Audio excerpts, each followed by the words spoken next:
This week in our course, one of the things we're thinking about is career pathways for pharmacists. And we have a very interesting guest with us today. Her name is Dr. Sheila Thomas. She is the Senior Director for Evidence-Based Medicine at Sanofi Aventis. And she's had some very interesting positions in other aspects of the pharmaceutical industry as well. So we'll be able to learn kind of your pathways in this very interesting field. So welcome. Thank you, Dr. Hill. Nice to have you here. Nice to be here. And can you start off, Sheila, by just telling us the training you went through that kind of led you to what you're doing now? Absolutely.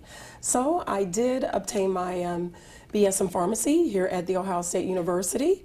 I worked in pharmacy in various different aspects of pharmacies for several years, and then went back and got my PharmD. Mm-hmm. After I received my PharmD, I actually entered into pharmaceutical industry. Wonderful. And in between there, you did some sort of kind of a quasi-fellowship training piece, correct, in terms of outcomes? Is that exactly. Right?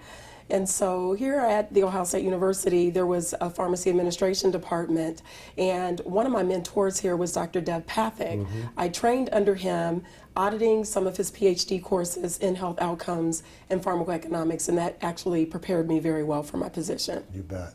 And it's taken you pretty far, hasn't it? I think it has. I know it has. So I want to get to this piece. So your title is Senior Director of Evidence-Based Medicine. Yes. And I mentioned outcomes, and you trained under Dr. Pathak to learn more about this world. So tell us about that outcomes interest in the corporate world. Why is that, and what exactly do they do? Well, health outcomes is becoming an extremely large field with respect to medicine. Payers, physicians, and patients actually want to know the value of products, devices, and diagnostics.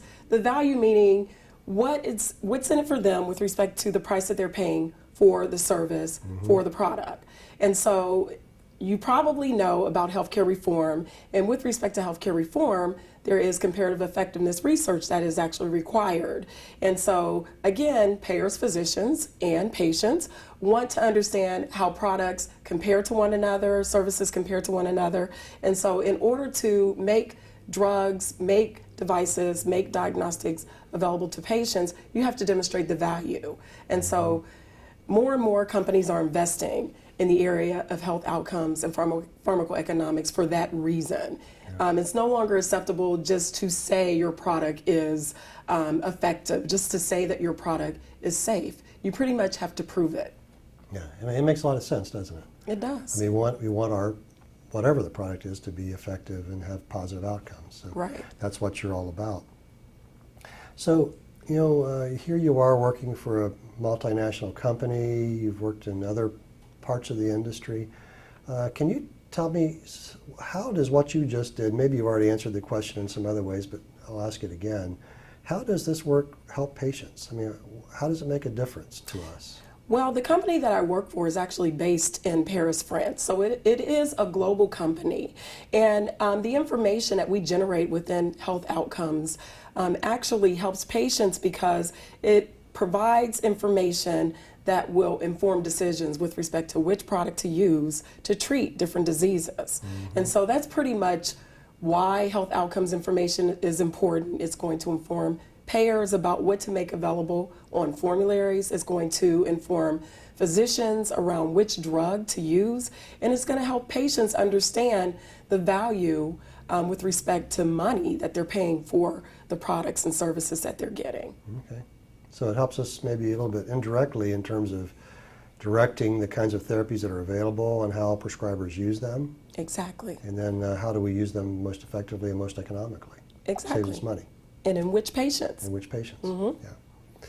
So Sheila, you're one of the first persons from the pharmaceutical industry that our class is meeting. And you have a very kind of a targeted career, which is in a very important area.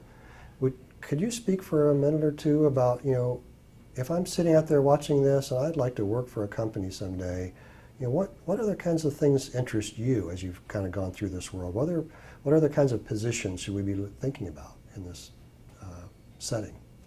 Well, within pharmaceutical industry, there are many options for pharmacists, for PharmDs, for people who actually have any type of clinical background. And pharmaceutical industry offers a clinical roles, such as the one that I'm currently in. I'm responsible for leading a national team of researchers that study how drugs actually work in patient populations once they're on the formulary. There are also positions called regional medical liaisons, and those folks are very important with respect to providing education to prescribers directly. And so they work very closely with what we call key opinion leaders to make sure they have the correct information to educate their peers, other physicians, or to make selections, the appropriate selections for patients with respect to prescribing. There are also research positions within pharmaceutical industry. So if you're interested in bench research, you definitely have that option to work on molecules, develop molecules that are going to possibly save lives in the future. If you're interested in the business, you can work on the commercial side. So you can get into the sales arena and work on that side, or within managed markets, an area that is responsible for also helping payers to make informed decisions, but by providing them with business options with respect to those decisions. There are many, many opportunities within pharmaceutical industry, especially for pharmacists and healthcare professionals. Yeah, you bet. Well, I think what you're doing is amazing. I Thank you. admired that, but you've painted very well. There are many other opportunities in this field outside Yes. of the world you're in, and there's kind of a niche for whatever my particular talents might be. Right, Would exactly. you say that's true? I would. So, Dr. Thomas, we're thinking about career pathways, and we're going to be talking about some career pathway models, and they're going to be meeting lots of people from different walks of life in the pharmaceutical industry and in practice. But you've carved a pretty cool pathway. So I'm wondering, what advice do you have for us? How did you go about doing that? And then, what advice do you have for young people or anybody who's trying to carve their own pathway? Well, the advice that I actually would like to offer is, study hard while in school, of course. Take advantage of the opportunity to identify mentors. I was able to identify several mentors that assisted me with my career pathway, as well as preparing me for my current career. I also looked very closely at the rotations that were offered here at The Ohio State University. And I wanted to use those rotations to provide me sort of a glimpse into the different career options. And so I took advantage of creating a very diverse experience with respect to the rotations. So I actually did rotations within managed care. I approached the director and expressed an interest in pharmaceutical industry. So even though there was not that option available at the time, he developed that opportunity for me. I also did a rotation with Medicare, and so of course I had the clinical rotations as well as retail pharmacy. So my advice would be, take advantage of the opportunities that you have to really look at the different career options while in school and gain as much information as you can. Tap into those mentors that you have, and don't forget, when you graduate and become successful, pay it forward. Oh, I love that. Thank you. I love that. So I feel like we've exhausted my questions, Sheila, but there's so much more, and I'm just wondering, is there anything that's on your mind, that other things about what you do or the pharmaceutical industry, that any kind of last comments that you want to make to our audience? Well, the pharmaceutical industry, in my opinion, is a wonderful opportunity to really help patients, to help providers understand how medications work. We are what I consider to be experts within the relevant therapeutic areas for the products that we offer.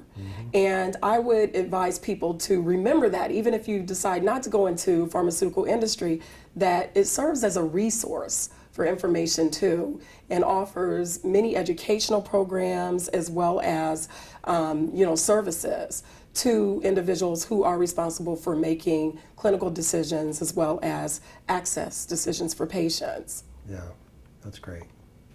Well, it sure has been good having you here. And the one last thing I wanted to say is, we're talking about career pathways in pharmacy, and I mean, you're a good example of a person who has helped maybe forge to some extent your own pathway. And so you even talked about how you chose rotations carefully. So I think, I want our students to think about there are pathways that exist, but sometimes there are things we create. And you've been a good model for that. Well, I appreciate that. And again, I learned from the best. I had many mentors within the College of Pharmacy here at The Ohio State University. And I just took advantage of an opportunity to learn from them, learn from mistakes, and to make sure I just continue learning throughout my career. Yeah. And I think that's why I've been able to be successful, and I'm very happy about that. Yeah. Well, thanks for being with us and sharing. Thank you. And good luck as you move forward. Thanks for having me, Dr. Hill. It's a pleasure.